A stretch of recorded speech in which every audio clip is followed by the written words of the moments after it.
Get ready. It's time for a Sermon Sketchnotes Community Member Spotlight with your host, Raven Henderson.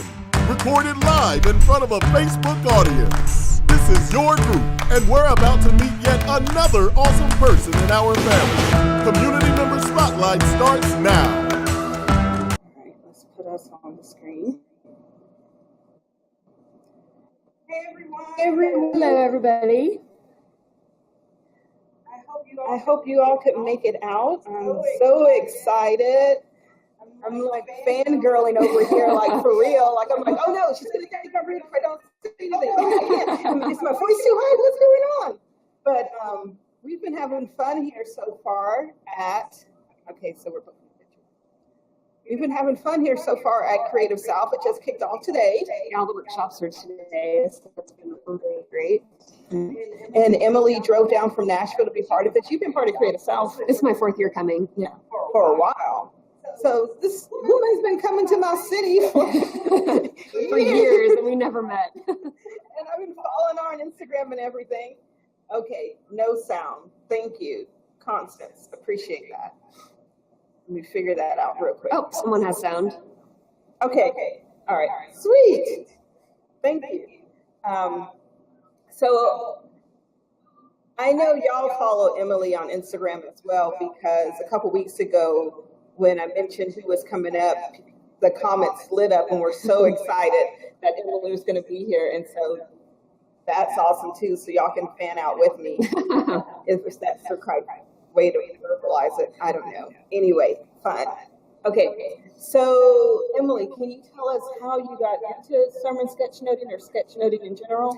Yeah, so it kind of started with, I used to work at a church as a graphic designer, and I would draw on my whiteboard on my office door, and so everybody would always walk by and think it was like the greatest thing ever. So eventually a friend of mine who's a videographer wanted me to do a whiteboard video, and so he's like, hey, you can draw, and you draw on the whiteboard at work, so why don't you just draw a whiteboard video for me? So I did one of those, and then that turned into 4 more whiteboard videos, and those videos were seen by the company that I work for now called The Sketch Effect, and they were like, hey, we do whiteboard videos, and we also do this thing called graphic recording, and we also do this thing called Sketchnotes, and do you want to come work for us? And after I saw their work, I was like, oh, this is the best thing ever, like traveling and drawing and learning all in one job, and I get paid to do that, please, yes. So that's kind of how I got my start, was just drawing on a whiteboard in my office. And one thing led to another. So when did you start applying this? Oh, we got Constance here. She's a fan. She's a big fan of your ministry. Yay! Thanks.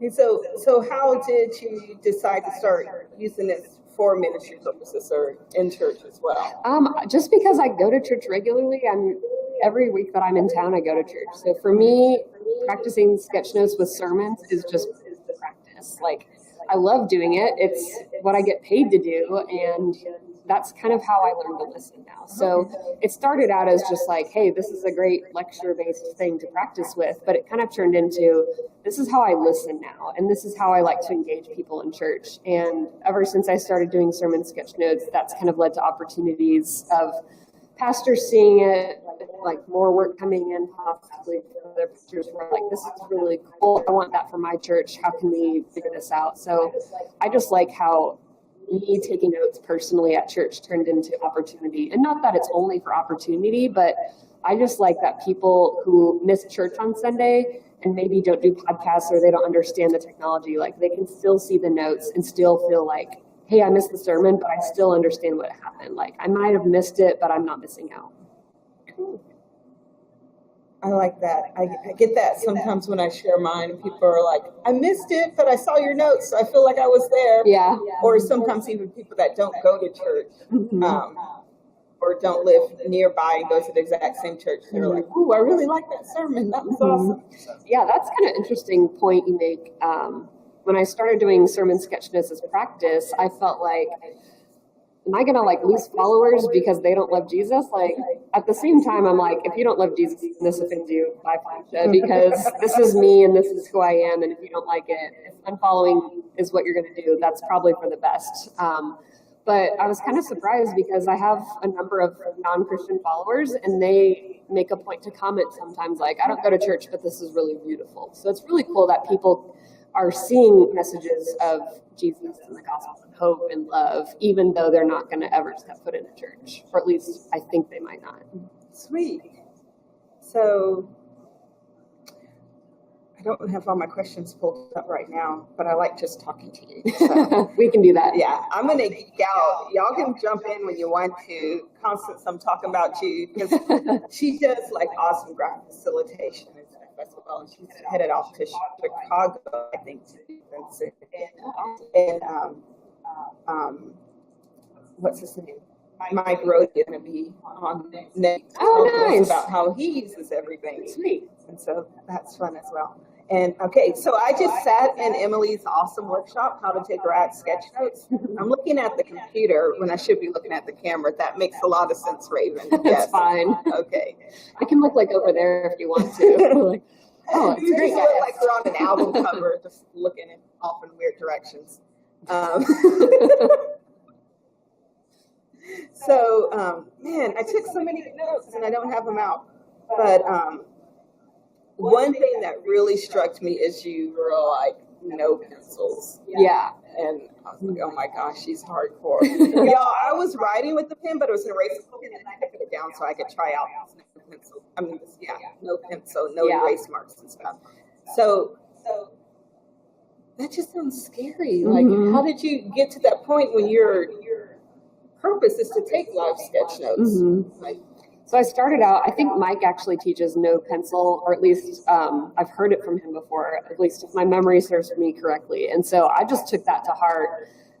Whenever I started practicing sketch notes, I hate failure and I am a perfectionist. And so the thought of like taking sketch notes in pen was really intimidating for me because I wanted to be able to like change the drawing or spell a word differently if I messed it up. And doing it in pen actually gave me the confidence to do it correctly the first time because I had those failures and I learned from those failures. So writing in pencil is great, but if you're depending on the fact that you can edit it later or fix, that's all going to be say no pencil, just because I want you to think about being confident and getting it right and learning from those failures instead of just thinking about fixing it and being perfect. Because sketchnotes aren't about being perfect. It's about just capturing what you can, getting the information, and then learning from your mistakes. That's cool. I also like how you talked about lecture-based sketch notes versus experience-based sketch notes. And last week, y'all were here for Rob DeMeo, right, Rob? DeMeo, the scientist. I've been saying it DeMeo. I've probably been saying it all wrong. Well, he was talking about, because he sketch notes homilies in a Catholic Mass, and they're only like 10 minutes at a time. And it leans more to the, I guess, the experience side of afterwards. So can you tell, I mean, y'all weren't there, so I'm talking about something y'all didn't hear. So can you tell us the difference between lecture-based and experience-based? So I kind of categorize sketch into two things. There's lecture-based, and a lecture-based would be like a conference or a workshop or a panel. Basically, the definition of lecture-based is external information coming at you. And so experience-based is the opposite. So it's a vacation or going to a new restaurant or a conversation you had with somebody or even a prayer journal. Those are things that are internal information. You know it very thoroughly and it's personal and it matters to you as a person. So there's lecture-based, which is external coming in, and personal-based or experience-based, which is internal going out. So I kind of like categorizing them as two different things because with lecture-based, I feel like it's better to take those sketch notes live. So if you're at a conference, you're going to get the best information down if you're doing it live in real time. Like that's the way the information's coming at you. But if you go on vacation in Rome and you're at the Colosseum, like I think it's better if you like look at the Colosseum and go on the tour and just like experience Rome instead of like trying to copy everything down right in the minute. Like, oh, I'm at the Coliseum, I'm going to sketch it out real quick while it's accurate. It's like, don't do that. It's like when people go on vacation and they have their smartphone and like the only thing they're doing is like looking at everything through a screen. And I'm like, that's cool, and you probably have a really great picture, but you're not going to remember it because you're not looking at it. So experience things and then take the sketch notes versus if you're on a lecture-based, take the sketch notes live. Which one does sermon sketchnoting fall in for you? Sermon Sketchnotes falls under lecture-based just because the information's coming at you. You might be knowledgeable about it. If the sermon is about Romans and you've been reading Romans for like the past 3 months, like you're going to know a lot of the content. However, the pastor's probably going to be talking about things that you might not have heard before, or he's going to be framing things in a different way. So it's external information coming in, even though you're familiar with the topic. Sweet. Constance is down. She likes that differentiation. Yeah. And she's lighting us up with questions here. All right. So your favorite tools. Can you talk about your favorite tools? Yes. I don't think I have them handy, but I use a Pentel Intergel pen. There's two different kinds. There's a 0.5, 0.05, and 0.07. So for like faces and more detailed work, I use the 0.05, and for just normal handwriting, I use the 0.07, just because it's a little bit thicker, it's easier to draw with. The 0.05, the tip sometimes can not dry out, but it drags, like ink kind of skips, if that makes sense. Whereas with the 0.7, it's thick enough that the ink just flows really smoothly. So I actually like to use the 0.5 for like hair because you can get really wispy marks with it. And so those are the Pentel Intergel pens. I really love flare pens. If I'm not going to be using any other tools, if I just have one tool with me, I really like the Pentel flare, or not, yeah, Pentel, no. What's the flare pen? I think it's Pentel. And maybe it's flare. Micron? No, it's not Micron. It's not Micron. Flare pens. Flare. Flare pens, they're great. I also use Tombow brush pens. I use a lot of grays, and I actually just started using colors a lot more just because I feel like I'm more comfortable with sketch notes now. So I'll pick one, maybe two colors to experiment with. Papermate. Constance Papermate flare. Papermate. Papermate flare. I knew it started with a P. So did Jordan. Jordan, now you're here. So Pentel Intergel, Papermate flare, Tombow brush pens, and pencil to sketch out stuff in the margin if I need to. Pentel also makes a click eraser that I love to use. And I think the last thing, I think that's mostly it. That's it. Oh, and Moleskine sketchbooks, the purple label ones, because the paper is thick enough that the ink doesn't bleed through. I didn't know that. Mm-hmm. So Moleskines are kind of sketchy because there's like thousands of different kinds of Moleskines, but they all look the same, which is really misleading. Like they're all black, but the paper is different on the inside. So if you get the purple label Moleskine, that's the sketchbook, and that's the stuff with the really thick paper. So if you use like 2 layers of Tombow brush pen, it's not going to bleed through. Sweet. I think you're the first person so far that's been talking about Tombow. Mm-hmm. I see that a lot in the Bible journaling world. Yeah. People mention Tombows, but not so much so far in sketchnoting. Yeah, and I like to use the gel pens because Tombows are a marker, and it's not really ink necessarily. It's more of just like, when you're using a gel pen, that gel like dries, and so when you put a wash over it, the ink doesn't bleed. So that's why I like to use the gel pens as opposed to like the flare pens, which are going to bleed. Yeah. So it's figuring out what tools you can use together and which ones don't play nice together. Sweet. See, Jordan's with you on this flares and Tombow. Mm-hmm. Says Tombow Feudy, hard nip. Man, you're getting all specific on us over here. Okay, Constance asks a really good question. She wants to know, how can she take the Rad Sketch-note workshop? So for right now, I don't have another workshop scheduled. I'm hoping to do one in Nashville sometime this summer or in the fall.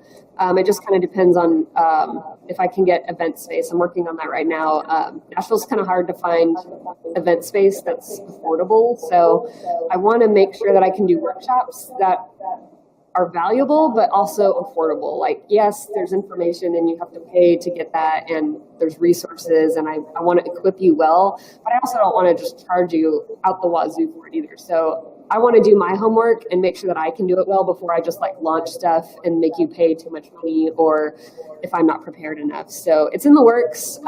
Hopefully another workshop in Nashville in summer or fall. And if not a workshop, I'm working on something called sketchnoteacademy.com, and that's going to be an online course to learn how to sketchnote. I'm in the course of building it right now. I'm writing all the content. Once I have all the content organized, I'm going to be figuring out if like how I want to lay that out, whether it's like beginners only or if it's like kind of modularized where it's like, here's a section for beginners and here's a section for like experts. And maybe if you consider yourself one or the other, you can only get that thing. But I just want to make sure like I'm planning everything out and not just cheating people out of money. Like I want to help people and make them feel like they can do it. I don't want to just like go way above everybody's heads. So hopefully Sketchnote Academy will be launching at the end of this year, but if not this year, 2018 is looking very probable. It just depends on how long it takes to film all the lessons. I think Constance might be your first sign up. She's already all over this. Yeah, if you go to sketchnoteacademy.com, there's a landing page there. I don't have any information, but as soon as I do, I'm going to be sending out emails to those people and even asking questions to help me form the course. So even if you might be interested, go ahead and sign up on the landing page. I'm going to be emailing out some questions very soon, a survey like, hey, I'm making this online course for you. What do you want? So if you want to be part of that beta group of giving me feedback, go ahead and sign up on the landing page. But we can also, and I'm part of this, y'all, to make sure, did my face get on camera? Because this is for real. I'm part of her newsletter, and in the newsletter, Emily gives some really good tips about sketchnoting. Mm-hmm. I think the one before last was about sketchnoting in the dark and like different things you can bring with you in case you're caught in an area where it's dark when you need to sketchnote. And the last one she sent out was really awesome too, about if you don't necessarily agree with what you just sketchnoted and you still want to share it. Yeah, it's like, is it time that you maybe stop sharing your sketchnote? Or if you don't agree with it, should you share it? So I kind of go into those arguments too. So, and that's available now on her website. Mm-hmm. And it's just emilycarlton.com, no A. Yep, just emilycarlton.com/blog. I don't always put the newsletters on my blog right away. So if you want to join the newsletter list, there's signups all over my website. You can probably find it. And I think there's a link to it on the event page, which I guess is going to be hidden because this event's about to be over, but we'll repost it as well to sign up, because there's also, especially for beginners, there's a good guide for getting started with sketchnotes and lots of tips like how to use just lines to make motion and such. I did my homework. I'm following you, girl. Actually, and I noticed this today in the workshop, the way you do the shading. I want to show some pictures just in case people aren't familiar right now with Emily's work, which I don't really understand how you couldn't be. It's just really awesome and clean, and her layouts are always really nice. And I love the background, how it's not just a drop shadow, and sometimes it's a different shape or kind of like fades into another section. So it's just really cool. And we can totally, David Dial told us all about R&D. I don't know if you know this, but he, Yeah, he's a scientist guy. But David Dial he's an artist background too. He's the architect, and he's all about rip off and duplicate, rip off and duplicate. Yeah. So you may see some of the shading and like some of my stuff coming up. I'm just letting y'all know. You were totally allowed to do that. Woohoo! I got permission, y'all. Okay, so do we have any questions coming in? Oh, okay, David, we're just talking about him. So for you, is sketchnoting more recording or processing ideas? I think it's recording. I kind of talked about that in the workshop today, how there's two different kinds of listening. There's like head to heart, which is when the information comes in your head and swirls around because you're thinking about how it applies to you. And then the information goes to your heart and it's swirling around and you're thinking about how it applies to you in your life and how it makes you feel. And then by the time you take notes, it's very limited because you've already been not paying attention because you're thinking about it for yourself. And then there's what I call head-to-hand lettering or listening, which is the information's coming into your head, you're bypassing yourself, your head and your heart. You just kind of skip it and you're capturing the information. So when I take sketch notes, I try to do head to hand. So everything that I hear, I'm writing out. And that way, I'm capturing the most information, and that way when I look at my notes later, I can always process more. Whereas if I limit myself when I'm listening, then I'm only limited there. But if I take more information up front, then I can kind of pick and choose what I want to process. Hope that makes sense. Yeah. My dad's big on, he's a drill sergeant, or he was, so he's got all these little sayings, and he's one of the ones he likes to say, which I don't know where he got it from. It's like better to have and not need than need and not have. Pretty much. I like this question from Jordan. Do you add the color live or after?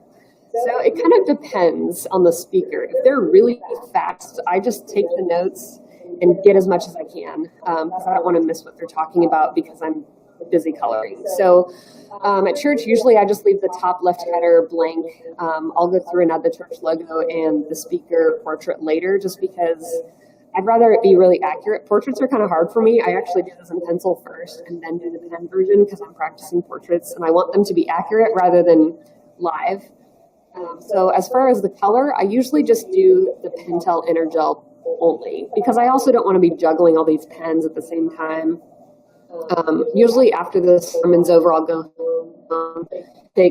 just through with the Tombows and add the shading. Take another 10 minutes to do the portrait and add the logo in. And that way, everything just looks a little bit better. I like to do the portraits live if I can. Some portraits are easier than others. It's kind of weird how like guys with really cool hair, glasses, and beards are like really easy for me to draw because I feel like I can draw on those elements that make them unique.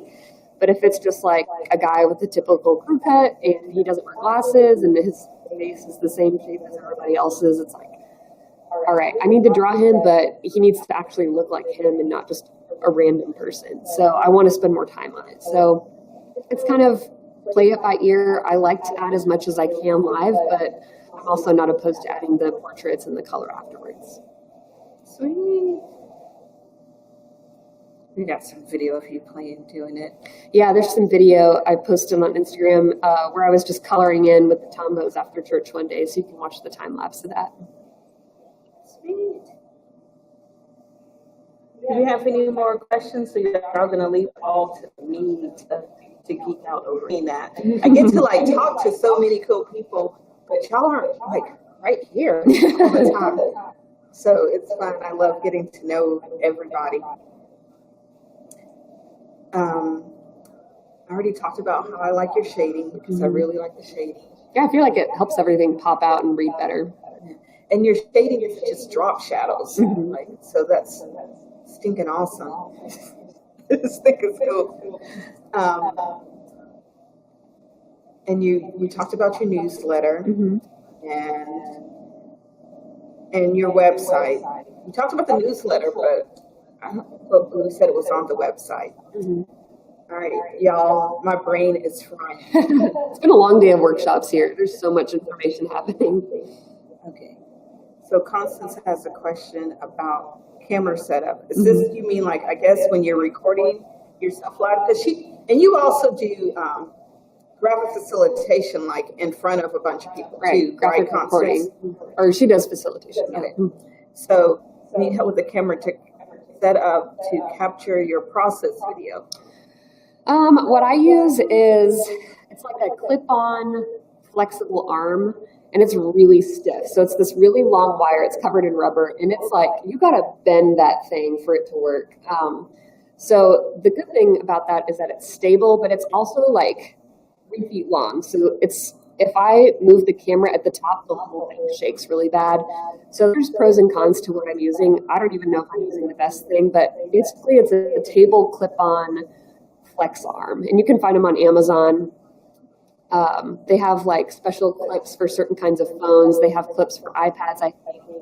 The one I used is kind of crappy. I don't even know what it is, and I wouldn't recommend it just because the clamp isn't the best, but it's what I have, so I'm going to keep using it. So basically what I do for the process video is I put that clamp arm in front of me, and the wire is actually like here in front of my face, but the camera is over top looking down at my notebook. So I'd rather have a wire in my face. than like a wire in the notebook. So I kind of put either hand on either side of the wire, and then I just do the process video and try not to bump the camera with my face or as my head goes down. And then that's just what I'm doing right now. I also have a little tiny Gorilla Pod. The only downside about that is that it's only from the side, so I could angle it down kind of like this, but it's just a limited view. I feel like top down's a lot better to see process video. So look on Amazon or Google like a flexible arm that clicks to your table or desk, and see if that works. Sweet. Yeah, because you don't really do digital sketchnoting, do you? I think everything I've seen is analog. Yeah, I have some illustration work that I've done on my iPad, but for the most part, I just like to do pen and paper because it's most natural to me. So I have an iPad Pro. I love Procreate. There's a couple other sketching apps that I have, but I've never actually used. I feel like I use 5% of what my iPad can do. But I'm just so much more comfortable with pen and paper and sketchnotes. But at the end of the day, like every time I try it, I just get frustrated. And I'm like, well, whatever. I'll just go back to what I know.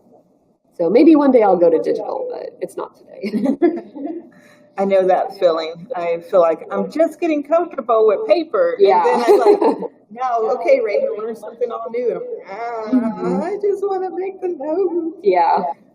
Oh, and another good tidbit from today's workshop was to make your sketch note memorable before you make it a masterpiece. Right. That was stinking awesome. So I'm probably going to make that into like a poster somewhere to keep in eye view for myself. And another great tidbit was when we're drawing to go for recognizable before realistic. Yep.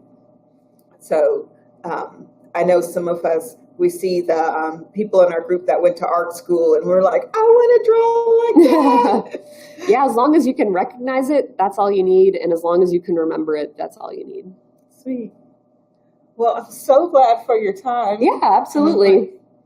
I'm going to have to watch this myself again so I can remember because I'm like, not learning auditory. I got to sketchnote it out for myself. Yeah. But I thank you for your time. Yeah, and absolutely. I hope to keep seeing you around the conference. Mm-hmm. And thanks for joining at Facebook Live, everybody. Yeah, this time worked out okay. Yeah.